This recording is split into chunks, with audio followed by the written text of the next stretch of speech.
네, 안녕하십니까. 정인태 신지식인 TV입니다. 저는 국립한국복지대학교 특임교수를 역임한 정인태입니다.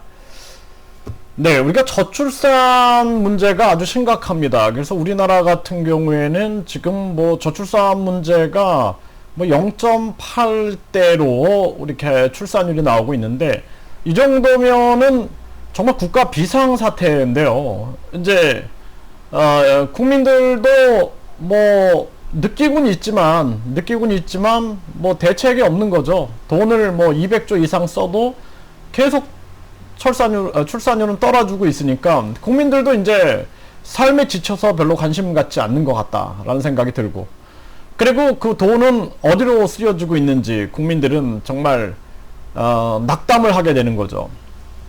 이런 정황인 겁니다. 그래서 사실상 저출산 예산으로 한 40조 정도가 편성이 되는데, 그 돈이면은 한 사람당 1억 이상 지원을 해줄 수 있음에도 불구하고 정부 입장에서는 이것저것 따지면서 직접 지원보다도 여러 가지 연구비라든지 각종 다른 방법으로 지원을 한답시고 전개를 하니까 결국에는 저출산 문제를 해결하지 못하고 있는 것입니다.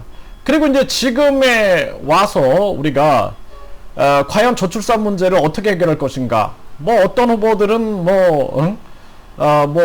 육아휴직을 많이 주겠다, 돈을 주겠다, 또 어떤 후보들 같은 경우에는 다양한 주택을 지원하겠다, 이런 얘기들을 많이 합니다. 그런데 사실상 이 저출산 문제는요, 우리 대한민국을 개조해야 되는 거예요.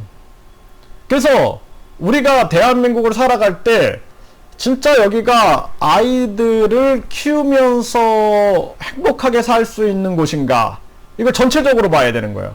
그럼 여기에 정치, 경제, 사회, 문화, 교육, 의료, 이 복지, 이 모든 것을 총체적으로 느꼈을 때 그 어떤 신뢰감, 국가에 대한 신뢰감이 있었을 때 그게 가능한 겁니다. 그러니까 많은 후보들이 조금 하면은 될 것 같다라고 착각을 하지만 그거 안 된다라는 거예요. 국가 개조를 해야 하는 거예요. 그러니까 예를 들어서 정치가 썩어 문드러졌는데, 진짜 정치꾼들이 나라를 장악하고 계속 자신들의 이익만 추구하고 있는데 이런 나라에서 애를 낳고 싶겠습니까? 또 경제가 새로운 경제를 펼쳐나갈 수 없게끔, 그냥 어떤 기득 경제 세력들이 모든 시장, 골목, 상권까지 장악하고 서민들은 코로나 상황에서 죽어나가는 것을 보는 그러한 국민들 입장에서는 여기서 애 낳고 키울 수 있을까 이렇게 생각할까요? 공무원들은 출산율이 높아요. 그래서 세종시에 공무원들이 많으니까 거긴 출산율이 높습니다. 왜 그래요? 그들의 삶에 안정도가 있는 거예요. 안정도가 있으니까 내가 공무원 사회에서 대한민국이 망하지 않는 한 내가 이렇게 자녀를 낳고 키울 수 있다라는 생각을 하기 때문에 세종시는 출산율이 높은 거예요. 유일하게 세종시가. 그런데 다른 데는 생각을 해보세요. 예를 들어 내가 저 산골에서 태어났다, 시골에서 태어났는데 병원도 없어, 유치원도 없어, 학교도 없어, 일자리도 없어. 근데 돈 얼마 지원해준다고 하겠습니까? 그 아이가 진짜 이 세상을 살아나갈 때 행복할까? 나 하나로 족하지 않을까? 이런 생각 안 할까요? 솔직히 말씀드릴게요. 저도 제 자녀 2명을 성인까지 키웠어요. 성인까지 키웠고, 제가 부부가 교육 공무원이었는데 둘 다 이제 사직을 하고 아기 때 이제 이렇게 우리가 교육 사업을 하면서 키워봤는데 정말 하루하루 아이들한테 미안했어요. 정말 미안했어요. 맞벌이 하러 둘이 출근을 해야 하고 아이를 놀이방에 맡기고 갈 때 막 울어야 했고, 또 업무가 늦게 끝나서 유치원 어린이집에 갔을 때 아이가 혼자 있는 모습을 보면서 또 울어야 했어요. 그러니까 이런 사회에서 아이를 키우고 싶겠습니까? 그러니까 제 자녀들한테 결혼해라, 애기 낳아라, 이거 아예 전 얘기 안 합니다. 솔직히 얘기 안 해요. 못해요. 왜냐하면 얼마나 고통스러운데 나만 고통스러운 게 아니라 아이까지 고통스러워서 어떤 가족들 보면은 아이들을 죽이고 자기도 죽어요. 그 부모 심정이 어떨까요? 아이를 죽이고 자기도 죽이는 부모 심정이 어떨까요? 예?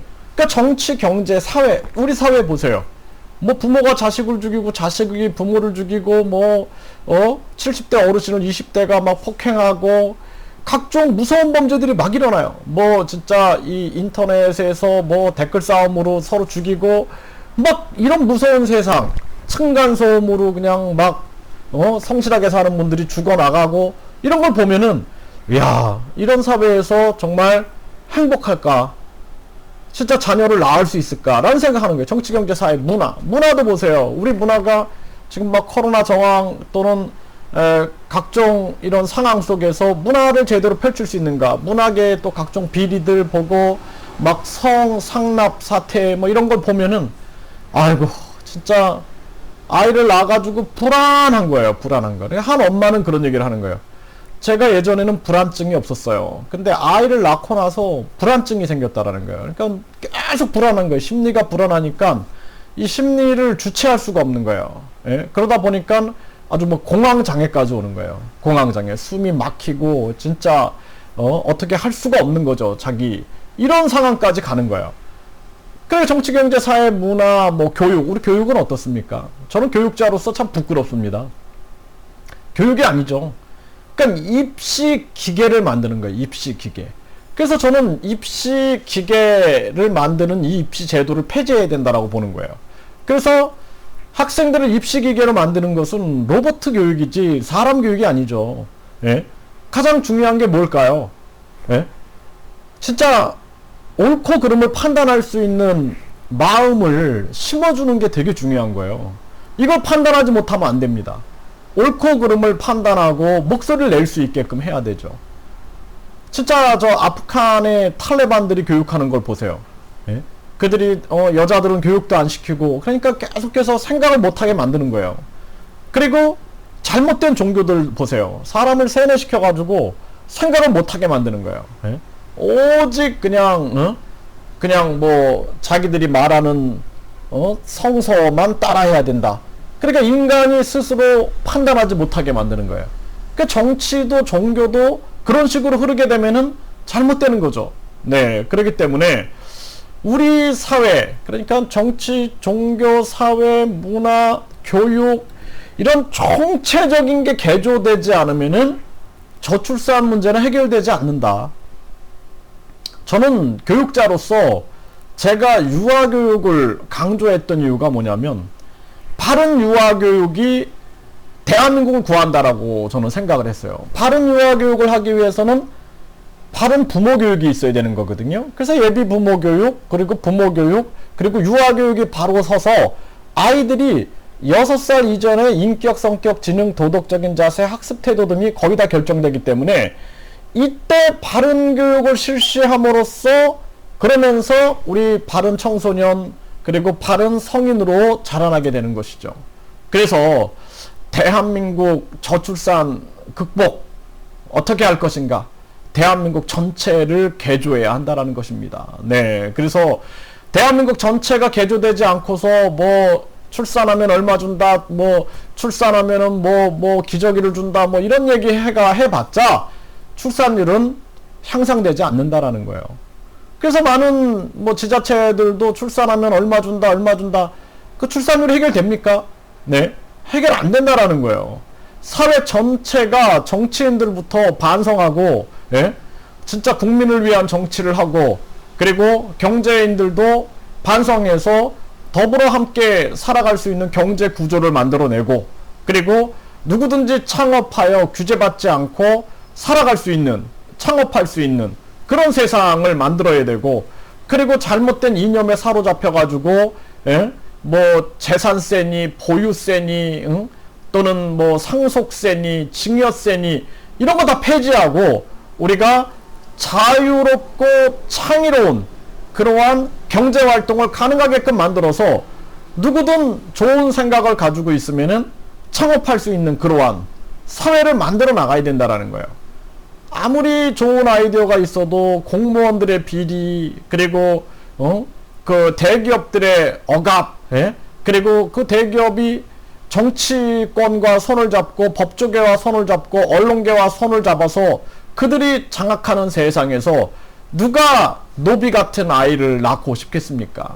예, 그렇기 때문에 대한민국을 개조해야지만 출산율이 높아진다. 이렇게 저는 말씀을 드리겠습니다.